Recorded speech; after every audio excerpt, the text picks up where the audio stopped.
DIY na pagtanggal ng bara sa inyong washing machine. Sundan ninyo ang video na ito at tapusin hanggang dulo para malaman ninyo kung paano ang tamang proseso. Unang-una ninyong gagawin, idahan-dahanin ninyo ng pagkuha yung spinner. Unti-unti at dahan-dahan yung pagtanggal niya kasi baka ito inyong mabasag. Pagkatapos ninyong tanggalin gamit ang screwdriver, kung nakikita niyo sa video, sobrang dami talagang dumi ng aming washing machine. So, kailangan nyo muna siyang linisin at huwag ninyong lalagyan ng tubig kasi nga hindi pa siya nagde-drain ng maayos at hindi pa natin natatanggal yung strainer. Kailangan muna natin siyang tanggalin yung strainer niya.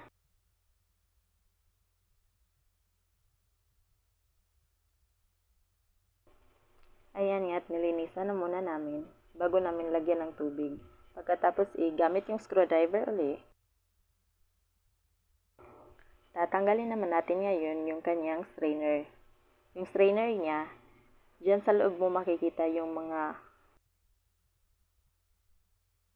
buhol-buhol na himulmol na mga damit. Yung mga tira-tirang mga maliliit na pieces ng damit niya, dyan siya sumusuksok at yan yung nagkukos ng pagkabara ng drainage niya. So, kaya humihina yung pagde-drain niya. Sundan nyo lang yung video hanggang sa dulo para malaman niyo kung paano yung tama at magandang proseso para dito.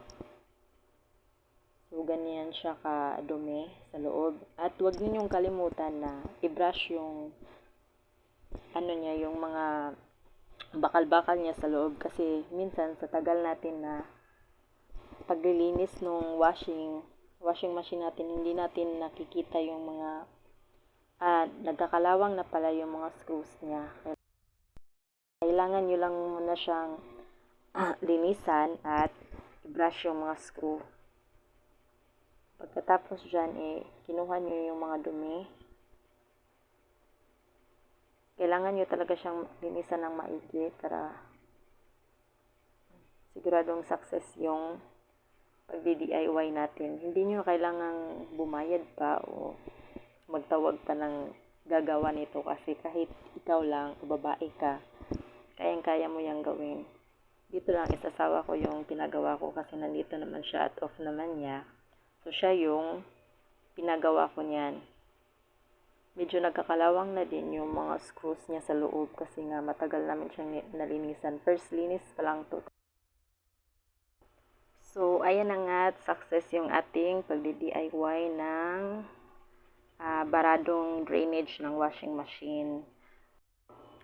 So, ibalik nyo lang yung spinner niya, yung strainer, at i-screw nyong maigi. Higpitan nyong mabuti. Paki-like na lang yung video at subscribe din for more videos na tips at DIY. Thank you for watching. Bye!